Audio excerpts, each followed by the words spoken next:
ترضاها صدق الله مولانا العظيم وبلغنا رسوله النبي الكريم ونحن على ذلك لمن الشاهدين والشاكرين والحمد لله رب العالمين۔ معزز سامعین، قابل قدر بزرگ اور دوستو، عرس شمسی میں آپ اور ہم حاضر ہیں شہزادہ شمس العلماء حضرت علامہ مولانا قاری امان اللہ صاحب قبلہ دامت برکاتہ القدسیہ کی قیادت و سرپرستی ہے، اور ابھی جیسا کہ حضرت نقیب سدا بہار ہلچل سیوانی صاحب نے آپ کو بتایا کہ میری تقریر کے بعد لمبا مشاہدہ چلے گا، اور آپ حضرات اسی حساب سے تیاری کر کے بیٹھیں کہ آج کی رات شمس العلماء کے نام ہونے والی ہے، جس میں یقینی طور پر دور و دراز تک کی آواز پہنچ رہی ہے۔ تو کل صبح آپ کے پڑوسی محلے میں رہنے والے لوگ آپ سے پوچھیں گے کہ آپ کے یہاں کیسا پروگرام ہو رہا تھا، بہت اچھا لگ رہا تھا سننے میں، تو اس وقت آپ کا دل باغ باغ ہو جائے گا انشاءاللہ۔ تو میں آپ لوگوں کے سامنے کچھ عرض کروں، بہتر اور مناسب یہ سمجھتا ہوں کہ آئیے ہم سب مل کر اپنے اور سارے جہان کے مرکز عقیدت آقا نامدار مدنی تاجدار سید ابرار و اخیار شہنشاہ ذی وقار حضور تاجدار مدینہ راحت قلب و سینہ سرکار احمد مجتبیٰ پیارے مصطفیٰ جناب محمد رسول اللہ ارواحنا فدا صلی اللہ علیہ وسلم کی بارگاہ میں بآواز بلند درود شریف کا نذرانہ پیش کریں۔ پڑھے اللہم صلی علی سیدنا شفیعنا نبینا مولانا محمد وآلہ وبارک وسلم صلاۃ و سلام علیک یا رسول اللہ وسلم علیک یا حبیب اللہ۔ عزیزم زمزم و کوثر صاحبان، آپ لوگوں کے سامنے اپنی ترنم ریزی سے آپ لوگوں کو وہ محظوظ کر رہے تھے۔ ہمارے ہاوڑہ ڈسٹرکٹ کے ایک منفرد المثال شاعر حضرت محمد علی طارق اور حضرت وحشی ہاوڑوی، یہ دونوں کے دونوں منبر شریف پر براجمان ہیں، تشریف رکھتے ہیں۔ انشاءاللہ تعالی میرے بعد آپ حضرات ان کو سماعت کریں گے۔ بقیہ حضرات جن کا ذکر حضرت ہلچل سیوانی صاحب نے کر دیا ہے، انشاءاللہ تعالی یکے بعد دیگرے سب لوگ منبر پر حاضر ہوں گے۔ میں آپ لوگوں سے یہ پوچھنا چاہتا ہوں کہ آپ سب لوگ مسلمان ہیں نا؟ بولیے الحمدللہ، سب لوگ مسلمان ہیں۔ مسلمان کے پاس جو کچھ بھی ہے سب دیا ہوا اللہ کا ہے، بولیے سب دیا ہوا، اور جتنی چیزیں اللہ نے دی ہیں تو ڈائریکٹ تو اللہ نے دیا نہیں، لانے والے ہمارے پیارے نبی صلی اللہ علیہ وسلم، دینے والا خدا ہے، لانے والے مصطفیٰ پیارے ہیں، یہی ہے نا؟ نماز خدا نے دی، مصطفیٰ جان رحمت لانے والے، قرآن خدا نے دیا، نبی لانے والے، حج کا حکم خدا نے دیا، نبی لانے والے، زکوٰۃ کا حکم خدا نے دیا، نبی لانے والے، شریعت طریقت معرفت حقیقت ساری چیزیں اللہ نے دی، لانے والے مصطفیٰ ہیں۔ اس کو کم کرو، بات میری سمجھ میں آ رہی ہے آپ کو؟ دینے والا خدا ہے، لانے والے مصطفیٰ ہیں۔ لیکن آج میں آپ لوگوں کے سامنے ایک ایسی بات بیان کرنے جا رہا ہوں جس بات کو آپ نے بار بار سنا ہوگا، لیکن بار بار سننے کے باوجود آپ کا دل ہمیشہ چاہا ہوگا کہ کوئی ہوتا ہمیں اور ایک مرتبہ سنا دیتا۔ جھوم کے بولیے سبحان اللہ. سبحان اللہ سبحان اللہ. اور وہ کون سی بات ہے؟ وہ بات اللہ تبارک و تعالیٰ کی 18,000 مخلوق میں سب سے زیادہ رب کو جو ذات پسند ہے وہ مصطفیٰ جان رحمت کی ذات ہے. جھوم کے بولیے. اور جو ذات پسند ہوتی ہے آدمی اس کو ہمیشہ خوش رکھنا چاہتا ہے. آپ کا بچہ آپ کی گود میں ہے، آپ کا پیارا ہے، آپ کا لاڈلا ہے. آپ اپنے بچے کی دلجوئی کے لیے ہمیشہ کوشاں رہتے ہیں. بچے نے چاکلیٹ مانگا، چاکلیٹ خرید کے دیا. بچے نے کرکرے مانگا، کرکرے خرید کے دیا. بچے نے کھلونا مانگا، کھلونا خرید کے دیا. کپڑے کی دکان پہ لے گئے، بچے نے کہا یہ نہیں یہ کپڑا، تو جو پسند کیا وہ کپڑا خرید کے دیا. اس لیے کہ بچہ آپ کو محبوب ہے، اور جب بچہ محبوب ہے تو آپ یہ چاہتے ہیں کہ میرا بچہ جس میں خوش ہے میں بھی اسی میں خوش ہوں. میرا بچہ جس میں راضی ہے میں بھی اسی میں راضی ہوں. حضرات اگر یہ بات آپ نے سمجھ لیا ہے تو ذہن قریب کیجئے. مصطفیٰ جان رحمت صلی اللہ علیہ وسلم شب معراج میں گئے، نبوت کے 12ویں سال. نماز کی دولت خدا نے ہمارے نبی کو عطا کی. پیارے نبی زمین پہ تشریف لائے نماز کی دولت لے کر. اس وقت جو نماز پڑھی جاتی رہی تو اس وقت منہ کدھر ہوتا تھا نماز پڑھنے میں؟ بیت المقدس کی طرف ہوتا تھا. جو بیت المقدس نبیوں کا شہر ہے، لیکن وقت گزرتا رہا. میرے پیارے نبی مکہ چھوڑ کے جب مدینہ شریف ہجرت کر گئے تو آقا کائنات صلی اللہ علیہ وسلم نے ایک دن نماز کی حالت میں رب قدیر کی بارگاہ میں کچھ عرض کرنا چاہا. اور عرض کرنے کا انداز ایسا کہ حالت نماز میں ہے اور بار بار اپنی نظروں کو آسمان کی طرف اٹھا رہے ہیں. میرا رب بندوں کے دلوں کے حالات کو بھی جانتا ہے. محبوب اپنی نظروں کو آسمان کی طرف اٹھا رہے ہیں. کیا چاہ رہے ہیں؟ دنیا جانے یا نہ جانے پیدا فرمانے والا پروردگار جانتا ہے. جبریل امین کو رب نے بھیجا، میرا محبوب جو چاہتا ہے جا کر کے پورا کر دو، اور یہ قرآن کی آیت سنا دو. قد نرى تقلب وجهك في السماء. محبوب اپنے چہرے کو بار بار تم آسمان کی طرف اٹھا رہے ہو، ہم دیکھ رہے ہیں.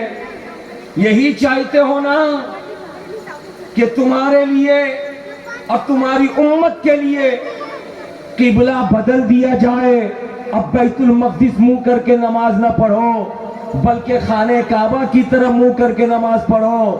یہی چاہتے ہو تو سن لو، اسی وقت نماز میں ہی تم گھوم جاؤ اور اپنا چہرہ بیت المقدس سے خانہ کعبہ شریف کی طرف کر لو. پیار سے بولیے سبحان اللہ. سبحان اللہ. گھوم کے بولیے سبحان اللہ. سبحان اللہ. اب آپ بتائیے آپ اپنا منہ کدھر کرتے نماز میں؟ ارے بولیے نا. تو گویا کہ کعبہ آپ کی نماز کا قبلہ ہے. اگر کوئی بندہ خانہ کعبہ کی طرف منہ نہ کرے تو اس کی نماز نہیں ہوگی. تو نماز جب اللہ کی بارگاہ سے رسول لے کر آئے تو 17 مہینے تک نماز پڑھی جاتی رہی بیت المقدس کی طرف منہ کر کے. لیکن 17 مہینوں کے بعد میرے نبی نے پسند فرمایا، میرے نبی نے چاہا، اے میرے پروردگار تو نے مجھ کو وہ دین دیا جو دین تو نے یہودیوں کو نہیں دیا، نصرانیوں کو نہیں دیا. پروردگار دین میرا الگ ہے، میرے دین کا نام دین اسلام ہے، لیکن یہودیوں اور عیسائیوں کا جو قبلہ ہے بیت المقدس، میرے کلمہ پڑھنے والے بھی اسی طرح منہ کر کے نماز پڑھیں گے تو ہو سکتا آنے والے دنوں میں کوئی عیسائی کھڑا ہو کے کہہ دے، کوئی یہودی کھڑا ہو کے کہہ دے کہ اے مسلمانوں، تمہارا دین الگ ہے، تمہارا مذہب الگ ہے، تمہارا قانون الگ ہے، تمہارے نبی کی لائی ہوئی کتاب قرآن الگ ہے، تمہاری شریعت الگ ہے، تم جس شریعت کی بات کرتے ہو وہ شریعت بالکل الگ ہے۔ جب سب کچھ الگ ہے تو اس کو تم نے قبلہ کو بدلنے کے لیے کوشش کیوں نہیں کی؟ جب سب الگ ہے تو قبلہ بھی الگ کر دو۔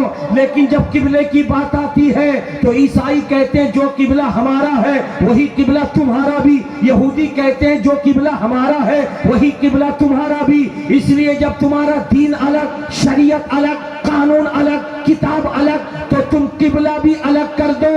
اے میرے پروردگار، مجھے برداشت نہیں کہ میرے چلے جانے کے بعد میری امت کو عیسائیوں کا طعنہ سننا پڑے، یہودیوں کا طعنہ سننا پڑے۔ اس لیے میں چاہتا ہوں کہ میرے جیتے جی میرے لیے اور قیامت تک آنے والے تمام مسلمانوں کے لیے خانہ کعبہ کو قبلہ بدل بنا دے۔ جیسے محبوب نے عرض کیا، رب کی طرف سے حکم آیا، محبوب اب دیر مت کرو، 2 رکعت نماز پڑھے ہو، باقی 2 رکعت کے لیے ابھی گھوم جاؤ۔ مصطفیٰ گھوم گئے اور خانہ کعبہ کی طرح منہ کر لیا، باقی 2 رکعت نماز۔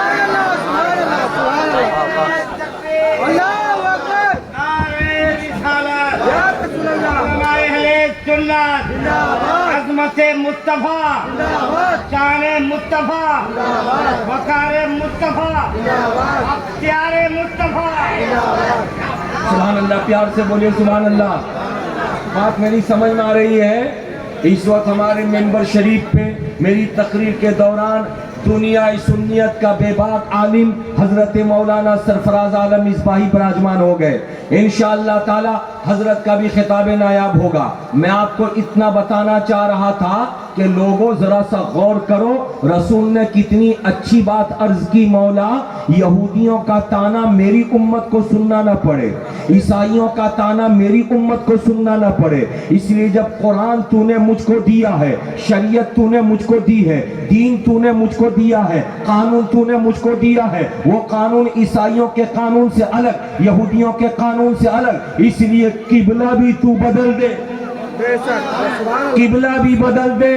حضرات، میرے نبی نے عرض کیا اپنے پروردگار سے تو رب نے بدل دیا، تو 17 مہینے تک نماز پڑھی گئی بیت المقدس کی طرف منہ کر کے، اور 17 مہینے کے بعد جب خانہ کعبہ قبلہ بنا تو آج تک ہمارا قبلہ خانہ کعبہ ہے، بولو، اور قیامت تک خانہ کعبہ قبلہ رہے گا۔ اور جب وہ قبلہ ہے تو اب مسلمان قبلہ کی عظمتوں کو دل و دماغ پہ رکھتا ہے کہ تھوکتا ہے تو قبلہ کی طرف نہیں تھوکتا، پیشاب کرنے بیٹھتا ہے تو قبلہ کی طرف پیشاب نہیں کرتا، کھینی لگا کر کے اگر وہ کسی طریقے سے گندگی پھینکتا ہے تو قبلہ کی طرف نہیں پھینکتا، اس لیے کہ وہ جانتا ہے رب کو سجدہ کرتا ہوں تو منہ میرا کعبہ شریف کی طرف ہوتا ہے، قبلہ کی طرف ہوتا ہے، جس طرح منہ کر کے سجدہ کرتا ہوں اس طرف تھوکوں گا نہیں، اس طرف منہ کر کے پیشاب نہیں کروں گا۔ یہیں سے بات سمجھ میں آ گئی کہ مصطفیٰ جان رحمت نے دعا کیا تو ان کی دعا سے خانہ کعبہ قبلہ بنا، تو نبی کی دعا سے جو کعبہ قبلہ بن گیا، اس قبلہ کی عظمتیں جب مسلمانوں کے دل و دماغ میں اتنی زیادہ ہے تو اس خانہ کعبہ کو قبلہ بنانے والے نبی کی عظمتیں دل و دماغ پہ کتنی ہوں گی۔ اسی لیے تو میں کہتا ہوں کہ ربیع الاول شریف کا مقدس مہینہ آتے ہی چاہے وہ بھارت کی سرزمین ہو، چاہے امریکہ کی سرزمین ہو، چاہے برطانیہ کی سرزمین ہو، چاہے فرانس کی سرزمین ہو، چاہے بھارت کے اندر بنگال کی وادی ہو یا کشمیر کی وادی، جس گلی کو دیکھو، جس علاقے کو دیکھو، جس شہر کو دیکھو، جس بستی کو دیکھو، اس بستی میں ربیع الاول شریف کے مقدس مہینے کی آمد پر قمقمے لگے ہوئے ہیں، پھول جھڑیاں لگی ہوئی ہیں، سجاوٹیں ہو رہی ہیں، اور قسمت پہ قربان جاؤ کہ جاتے جاتے آپ کے خطیب و امام اور اس علاقے کے کتب علامہ علامہ شمس الحق مفکر اسلام ولی کامل پیر طریقت جن کی دوربین نگاہ نے دیکھ کر کے جو فیصلہ کل کیا تھا آج اس کا نتیجہ ہم کو مل رہا ہے. خدا رسیدہ بزرگ بھی جب اللہ کی بارگاہ میں حاضری دے رہے ہیں ان کی روح بھی جب پرواز کر رہی ہے تو ربیع الاول کی پہلی تاریخ ہے, یعنی جس مہینے میں رسول کی آمد کا تذکرہ کرو گے اسی مہینے میں غلام رسول شمس العلماء کا بھی عرس مناؤ گے, ان کا جلسہ بھی کرو گے, ان کی بارگاہ میں محبتوں کا نذرانہ. سبحان اللہ سبحان اللہ. پیار سے بولیے سبحان اللہ. اس میں ایک بات میں عرض کرنا چاہوں گا, آپ کے سامنے عرض کرنا چاہوں گا. میرے خدا نے میرے رسول کو قرآن دیا, نماز دی, روزے کا حکم دیا, زکوٰۃ کا حکم دیا, ساری چیزیں عطا فرمائی, مگر علماء موجود ہیں. ان علماء سے پوچھئے جب رب نے عطا فرمایا تو کیا رب نے یہ فرمایا اپنے محبوب سے کہ محبوب تم نے چاہا تو میں نے تم کو قرآن دیا, تم نے چاہا تو میں نے تم کو نماز کی دولت دی, تم نے چاہا تو ہم نے روزے کا حکم سنایا, تم نے چاہا تو ہم نے زکوٰۃ کا قانون بتایا, تم نے چاہا تو ہم نے شریعت کی بات بتائی. محبوب جو پیغام میں تم کو دے رہا ہوں وہ سب تمہاری چاہت پر ہے. تم اگر نہیں چاہتے تو میں تم کو قرآن نہ دیتا, تم اگر نہیں چاہتے تو میں تم کو روزہ نہ دیتا, تم اگر نہیں چاہتے تو میں تم کو حج کا قانون نہ دیتا. کیا اللہ نے ایسا کچھ فرمایا ہے؟ تو علماء کہیں گے سخاوت حسین برکاتی بول دے, نہیں خدا نے یہ نہیں فرمایا. جب قرآن دینا ہوا محبوب کو تو اللہ نے قرآن دے دیا, نماز دینا ہوا محبوب کو اللہ نے نماز دے دی, روزے کا حکم دینا ہوا محبوب کو اللہ نے روزہ کا حکم سنا دیا, زکوٰۃ کا قانون دینا ہوا رب کو تو محبوب کو زکوٰۃ کا قانون دے دیا, شریعت کی بات بتانی ہوئی اللہ نے اپنے محبوب کو شریعت کی بات بتا دی. تو جو احکامات رب نے عطا کیے کہیں پہ رب نے یہ نہیں فرمایا محبوب تم نے چاہا تو میں نے دیا, تم نے چاہا تو میں نے عطا کیا, نہیں. لیکن جب خانہ کعبہ کے قبلہ بننے کی بات آئی ہے تو اب ذرا سا قرآن پاک کا انداز ملاحظہ فرمائیے. قرآن کہتا ہے محبوب نماز کی حالت میں بار بار آسمان کو دیکھ رہے ہیں اور آسمان کو یہ دیکھ رہے ہیں. رب فرما رہا ہے محبوب آسمان کی طرف نظر اٹھا رہے ہو نا, میں دیکھ رہا ہوں تم آسمان کی طرف نظر اٹھا رہے ہو, اور جب تم نظر اٹھا رہے ہو کس مقصد سے وہ بھی میں جان رہا ہوں. تمہاری دلی خواہش یہی ہے, تمہاری طبیعت یہی چاہتی ہے, تمہارا دلی ارادہ یہی ہے, تم یہی چاہتے ہو کہ تمہارے لیے تمہاری امت کے لیے خانہ کعبہ کو قبلہ بنا دیا جائے. جب خانہ کعبہ کو قبلہ بنانے کی بات آئی تو قبلۃً ترضاھا, محبوب تمہاری خوشی کے لیے, تمہاری رضا کے لیے, تمہاری چاہت کے مطابق میں نے خانہ کعبہ کو قبلہ بنایا. اب اندازہ لگاؤ میرا رسول وہ ہے کہ جس کی چاہت رب پسند فرمائے, جس کی چاہت رب قبول فرمائے. محبوب اگر نہیں چاہتے تو آج تک بیت المقدس ہمارا قبلہ رہتا, خانہ کعبہ قبلہ نہ بنتا, مگر محبوب کے چاہنے سے خانہ کعبہ قبلہ بن گیا.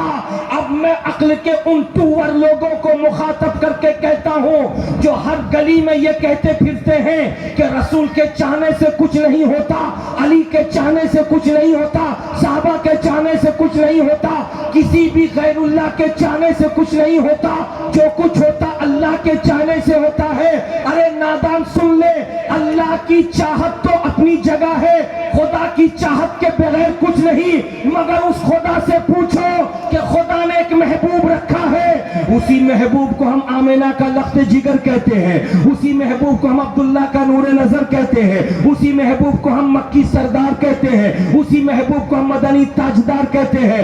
جو لوگ کہتے ہیں نبی کے چاہنے سے کچھ نہیں ہوتا, آؤ دیکھ لو, قرآن خدا نے دیا دے دیا, نماز خدا نے دیا دے دیا, لیکن جب قبلہ بنانے کی باری آئی خدا نے فرمایا محبوب تمہاری چاہت تھی کہ قبلہ بدل دیا جائے تو تمہاری چاہت کے مطابق قبلہ بدل دیا گیا ہے. پتا چلا میرے خدا کو وہی پسند ہے جو مصطفیٰ کو پسند ہے۔ نعرہ تکبیر، نعرہ رسالت، علماء اہل سنت، حضرت علامہ قاری سخاوت الدین برکاتی، بولتے شمس العلماء۔ علامہ سرفراز صاحب کہہ رہے ہیں خدا کی رضا چاہتے ہیں دو عالم، خدا کی رضا چاہتے ہیں دو عالم، خدا چاہتا ہے رضائے محمد۔ پیار سے بولیے، خدا چاہتا ہے رضائے محمد۔ حضرات بات سمجھ میں آ گئی؟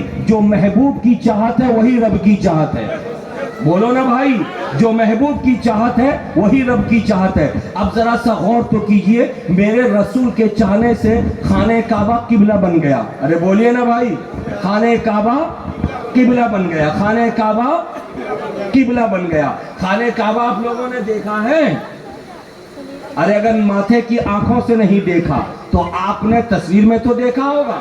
ارے بولیے نا، چار کونے ہیں اس کے، چار کونے ہیں۔ ایک کونے کو رکن یمانی کہتے ہیں، دوسرے کونے کو رکن شامی کہتے ہیں، اور ایک تیسرے کونے کو رکن عراقی کہتے ہیں، اور چوتھے کونے کو رکن اسود کہتے ہیں، جہاں پہ حجر اسود ہے۔ یہ چار کونے ہیں۔ خانہ کعبہ قبلہ ہے۔ وہ انسان جو انسان کسی کا احسان لے لیا ہو اور احسان لے کر کے احسان کو بھول گیا ہو، اس کو احسان فراموش کہتے ہیں۔ ارے بولیے نا، اس کو کیا کہتے ہیں؟ آج ہمارے اور آپ کے بیچ رہنے والے لوگ بہت ملیں گے، ضرورت پڑنے پہ ابا بھی بولیں گے، بھیا بھی بولیں گے، کام نکلنے کے بعد دیکھیں گے بھی نہیں۔ اور اگر ان سے کہا جائے کہ ہم نے ایک مرتبہ تمہارا کام کیا تھا، کہ ویسا تو لوگ کرتے ہی رہتے ہیں، کون سا بڑا پہاڑ تم نے توڑ دیا؟ ارے بولیے، ایسے ہے کہ نہیں ہے؟ ارے بولیے نا۔ لیکن کعبہ تیری عظمتوں کو سلام، جھوم کے بولیے، کعبہ تیری رفعتوں کو سلام۔ رسول نے چاہا کہ خانہ کعبہ قبلہ بن جائے تو خانہ کعبہ مسکرانے لگا۔ جھوم کے بولیے نا، مسکرانے لگا، اور مسکرا کر کے کہا سخاوت حسین برکاتی بتا دے، میرا اور مصطفیٰ کا تعلق بہت نزدیکی کا تعلق ہے، دوری نہیں ہے۔ میں نے کہا کہ وہ کیسے؟ کہ مدارج النبوت کھول، اس میں دیکھ، جب مصطفیٰ پیارے آمینہ خاتون کے گھر میں جنم لے رہے تھے، جھوم کے بولیے نا، فرشتے درود و سلام کا نذرانہ پیش کر رہے تھے، دنیا خوشیاں منا رہی تھی۔ ایسے عالم میں مدارج النبوت میں لکھا ہے کہ جب ساری دنیا میرے نبی کی پیدائش کے وقت میں جھوم رہی تھی تو خانہ کعبہ بھی چپ نہیں تھا، بلکہ مکہ المکرمہ میں جس طرف حضرت آمینہ خاتون کا گھر تھا، جہاں پہ میرے رسول تشریف لا رہے تھے، خانہ کعبہ اسی طرف صبح سویرے، صبح صادق کے وقت میں نبی ادھر تشریف لا رہے ہیں اور ادھر خانہ کعبہ جھک گیا ہے آمینہ کے گھر کی طرف، اور جھک کر کے الصلاۃ والسلام علیکہ یا رسول اللہ، الصلاۃ والسلام علیکہ یا حبیب اللہ، الصلاۃ والسلام علیکہ یا نبی اللہ کا ترانہ گاتا ہوا نظر آ رہا ہے۔ معلوم یہ ہوا کہ میرے نبی کا تعلق خانہ کعبہ شریف سے کوئی نیا نہیں ہے بلکہ پرانا ہے، اور وہی انسان اچھا ہوتا ہے جو پرانے دوستوں کو بھی یاد رکھتا ہے، پرانے تعلق کو بھی بحال کر دیتا ہے۔ نبی کون و مکان صلی اللہ علیہ وسلم نے دعا فرما کر کے صبح قیامت تک آنے والی نسل انسانی کے لیے اسی خانہ کعبہ کو قبلہ بنا دیا۔ سبحان اللہ۔ اور ایک بات اس میں اور میں آپ کے سامنے عرض کرتا ہوا گزروں کہ خانہ کعبہ شریف آپ اگر جائیں گے، اللہ کرے وہ دن آ جائے، آپ عمرہ میں جائیں یا حج بیت اللہ میں جائیں، تو آپ جا کے دیکھیں گے کہ خانہ کعبہ شریف کی چھت کے اوپر جو پانی جمتا ہے، بارش کا پانی، اس پانی کو نیچے لانے کے لیے پرنالہ کے طور پر سونے کا ایک لمبا سا پائپ کی طرح لگایا گیا ہے، جس کو فقہی زبان میں میزاب رحمت کہتے ہیں۔ جھوم کے بولیے کیا کہتے ہیں؟ میزاب رحمت. تصویر میں آپ دیکھیں گے خانہ کعبہ کی چھت سے بالکل نکلا ہوا ہے وہ میزاب رحمت. کتنا پیارا. اگر اللہ تعالیٰ نے قسمت چمکا دیا اور آپ کبھی گئے طواف کے وقت میں بارش ہو جائے اور بارش کے قطرے گرے خانہ کعبہ شریف کی چھت پہ اور وہ پانی آہستہ آہستہ میزاب رحمت کے ذریعے آپ کے سر پہ گر جائے, آپ کے باڈی پہ گر جائے, آپ کے جسم پہ گر جائے, اس سے بڑا انعام اور کچھ نہیں ہو سکتا. وہ میزاب رحمت کس طرف ہے؟ علماء سے پوچھئے. میزاب رحمت اسی طرف ہے جس طرف پیارے نبی صلی اللہ علیہ وسلم آرام فرما رہے ہیں. یعنی مکہ میں خانہ کعبہ ہے, مدینہ میں مصطفیٰ جان رحمت صلی اللہ علیہ وسلم کی قبر انور ہے. مکہ اور مدینے میں 300 سے 350 کلومیٹر کا بلکہ 400 سے 450 کلومیٹر کا فاصلہ ہے. اندازہ آپ لگائیے جس طرف مدینہ پاک ہے میزاب رحمت اسی طرف ہے اور اسی طرف میزاب رحمت ہے. اب طواف کرنے والے طواف کر رہے ہیں, پورے خانہ کعبہ کے ارد گرد وہ چکر لگا رہے ہیں, طواف کر رہے ہیں, طواف کر رہے ہیں, طواف کر رہے ہیں. لیکن جیسے ان کی نظر اوپر اٹھے گی تو میزاب رحمت کو دیکھیں گے اور اگر میزاب رحمت کو دیکھ لیا تو میزاب رحمت سے ایک آواز ملے گی. اس آواز کو سب نہیں سن سکتا, اس آواز کو وہی سنے گا جو عاشق رسول ہوگا, اس آواز کو وہی سنے گا جس کے دل میں نبی کی محبت ہوگی, اس آواز کو وہی سنے گا جو محب رسول ہوگا, اس آواز کو وہی سنے گا جو نبی کے عشق میں سرشار ہوگا. سننے والے بغداد کے غوث سن رہے تھے, سننے والے اجمیر کے خواجہ سن رہے تھے, سننے والے کچوچا کے مخدوم سن رہے تھے, سننے والے دیوا کے وارث سن رہے تھے, سننے والے ماررا کے شیخ شاہ برکت اللہ سن رہے تھے, سننے والے بریلی کے تاجدار سن رہے تھے, امام احمد رضا سن رہے تھے. اور آواز کیا آ رہی تھی کہ اے خانہ کعبہ کا طواف کرنے والوں, حج یہاں ہوگا مگر اسی حج کے بعد اپنے اپنے گھر مت چلے جانا, یہ تمہارا قبلہ ہے, قبلہ نماز پڑھتے ہو اس کی طرف منہ کر کے, مگر اس کعبے کا بھی کوئی قبلہ ہے, تمہاری نماز کا قبلہ یہ کعبہ ہے اور کعبے کا قبلہ بھی کوئی ہے, وہ آمینہ کا لال ہے, وہ عبداللہ کا نور نظر ہے. جس طرف وہ میزاب رحمت ہے اسی طرف سے اشارہ ہو رہا ہے کہ غور سے سن تو رضا کعبے سے آتی ہے صدا, غور سے سن تو رضا کعبے سے آتی ہے صدا, میری آنکھوں سے میرے پیارے کا روضہ دیکھو, میری آنکھوں سے میرے پیارے کا روضہ دیکھو. جن کے بولیے نا سبحان اللہ. یہ ہے خانہ کعبہ کے اوپر جو میزاب رحمت ہے. اس میزاب رحمت کا کیا کہنا, سبحان اللہ. حضرات میں آپ کو بتانا ہی چاہ رہا تھا, وقت چونکہ بہت تیزی سے گزر رہا ہے, میں صرف اتنا بتانا چاہتا ہوں, میرے محبوب میرے رسول کی چاہت رب کو پسند ہے. میرے رسول کی چاہت, اگر رسول نہیں چاہتے تو خانہ کعبہ قبلہ ارے بولیے نہیں بنتا. رسول کے چاہنے سے خانہ کعبہ کو خدا نے قبلہ بنا دیا. یہ تو زمین کے اوپر ہے, رسول کی چاہت رب کی بارگاہ میں اس قدر محبوب ہے.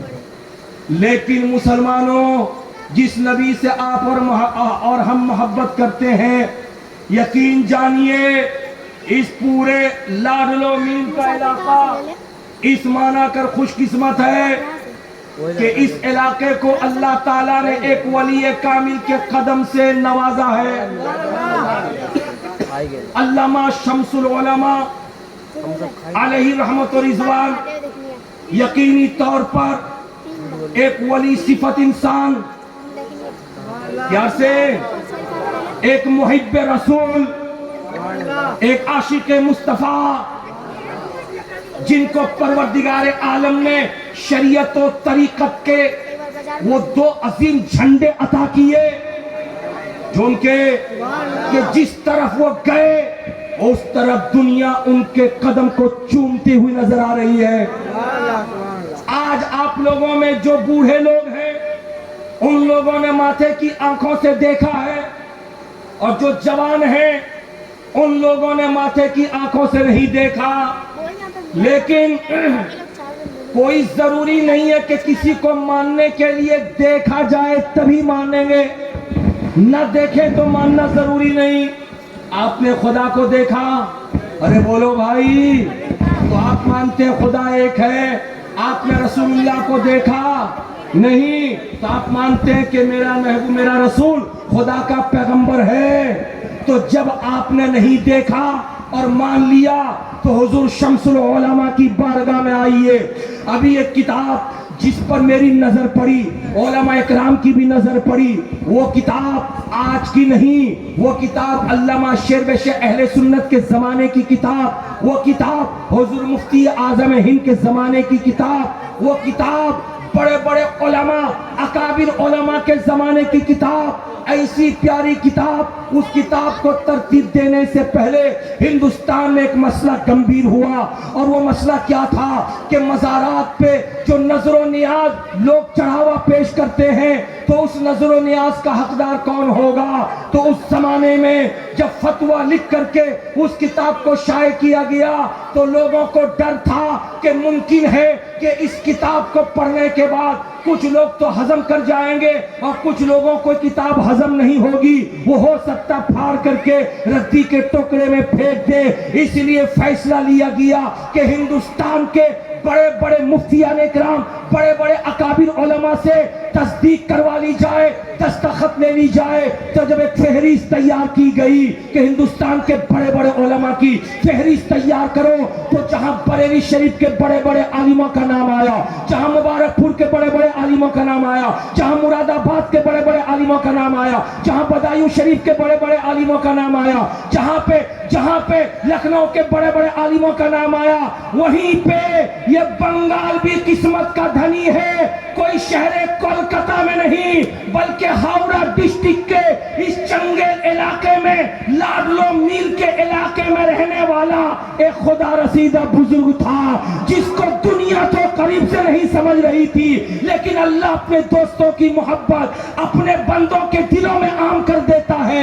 علامہ شمس الحق علیہ رحمہ کا بھی نام آیا اور وہ کتاب بھیجی گئی کہ جہاں بڑے بڑے علماء نے دستخط کیا، وہیں پہ شمس العلماء، جب تک آپ دستخط نہیں کریں گے تب تک یہ کتاب کمپلیٹ نہیں ہوگی۔ حضور شمس العلماء نے دستخط کیا۔ آج بھی اس کتاب کو میں نے دیکھا، 23ویں نمبر پر حضرت کا نام ہے۔ میں سوچنے لگا یا اللہ، یہ تو بہت آسان ہے کہ کوئی شہر میں جا کر کے اپنے آپ کو منوا لے۔ کمال اس میں نہیں ہے، کمال تو اس میں ہے کہ غیر آباد جگہ میں لوگ بیٹھ جائیں اور دنیا ان کی حکومت کو تسلیم کرتی ہوئی نظر آ جائے۔ سبحان اللہ، سبحان اللہ، اللہ اکبر، نعرہ تکبیر، اللہ اکبر، نعرہ رسالت، یا رسول اللہ، شمس العلماء زندہ آباد، شمس العلماء زندہ آباد، قیامت شمس العلماء زندہ آباد۔ پیار سے بولے سبحان اللہ۔ حضرات، آپ کے لیے بہت گرو کی بات ہے، یہ گرو کی بات ہے، فخر کی بات ہے کہ آپ نے جن کے پیچھے نماز پڑھی اور آج جن کی یاد میں جلسہ منعقد ہو رہا ہے، وہ دیکھنے میں دبلے پتلے تو ضرور تھے، دیکھنے میں بلیا سے تو ضرور آئے تھے، لیکن پروردگار عالم نے ان کو علم کا سمندر عطا فرمایا تھا۔ ان کے نالج اور ان کی معلومات کی جو حد ہے، اس حد کا ہم احاطہ نہیں کر سکتے ہیں۔ اس لیے کہ جس کو بڑے بڑے عالم کہہ دیں کہ یہ عالم زمانہ ہے، یہ مفتی زمانہ ہے، اس کے افتاء کو کون اب چیلنج کر سکتا ہے؟ یہ زمانہ دیکھ رہا تھا، حضور شمس العلماء کا قلم چل رہا تھا اور دنیا کہہ رہی تھی چنگیل کی آبادی تجھے مبارک ہو کہ تو نے اپنے آغوش میں کسی اور کو نہیں بٹھایا ہے بلکہ علماء کے بیچ رہنے والے، سورج کی طرح چمکنے والے شمس کو بٹھا لیا ہے۔ یہاں سے جو سورج کی شعاعیں نکلی ہیں وہ پورے بنگال کو روشن اور منور کرتی نظر حضرات، وقت بہت کم ہے، بس اپنی گفتگو یہیں پہ میں ختم کرتا ہوں۔ میں کہنا یہ چاہ رہا تھا کہ شمس العلماء ایک عاشق مصطفیٰ کا نام ہے، بول کے بولیے، ایک محب رسول کا نام ہے، اور خدا کو یہی پسند ہے کہ میرا محبوب راضی ہو جائے۔ تو ہم اور آپ اتنے بڑے تو ہو نہیں گئے کہ ہم اور آپ چلے جائیں مدینے پاک اور کہیں یا رسول اللہ ہم سے راضی ہو جائیے. نہیں، ہم کو سیڑھی پکڑ کے جانا ہوگا، واسطے کے ساتھ جانا ہوگا، وسیلے کے ساتھ جانا ہوگا. میرا رب اپنے محبوب کو راضی کرنا چاہتا ہے. ہمارا مقصد بھی ہے مدینے کے آقا راضی ہو جائے. ہمارا بھی مقصد یہی ہے حسن و حسین کے نانا راضی ہو جائے. ہمارا بھی مقصد یہی ہے فاطمہ کے ابو جان راضی ہو جائے. لیکن ڈائریکٹ رسول کونین کی بارگاہ میں کیسے جائے؟ ارے ہم کیا جا سکتے ہیں جب وقت کا مجدد امام احمد رضا خان ڈائریکٹ نہیں جا سکے اور سرکار غوث اعظم کا سہارا لے کر کے کہا یا رسول اللہ تیری سرکار میں لاتا ہے رضا اس کو شفیع جو میرا غوث ہے اور لاڈلا بیٹا تیرا. تو جب اعلیٰ حضرت ڈائریکٹ نہیں جا سکے تو ہم کیا جا سکتے ہیں؟ تو ہمارے پاس ایک ہتھیار ہے، اسی ہتھیار کا نام شمس العلماء ہے. ہم پہلے حضور شمس العلماء کو راضی کر لیں. جب یہ راضی ہو جائیں گے تو یہ رو رو کے مصطفیٰ کو راضی کر لیں گے، نبی کو راضی کر لیں گے، خدا کے محبوب کو راضی کر لیں گے. قد نرى تقلب وجهك في السماء فلنولينك قبلة ترضاها. معزز سامعین، بہت بہت شکریہ کہ آپ نے ہمیں موقع دیا سننے کا. اور آپ کے خطیب و امام دنیا سنیت کے بے باک خطیب مفکر اسلام اس پورے ہاوڑا ڈسٹرکٹ میں مجلس علماء اسلام مغربی بنگال کے صدارت کے عہدے پہ رہنے والے حضور علامہ قاری امان اللہ صاحب قبلہ قادری بلیاوی نے ہمیں آواز دی ہم آپ کے سامنے کچھ بیان کر سکے.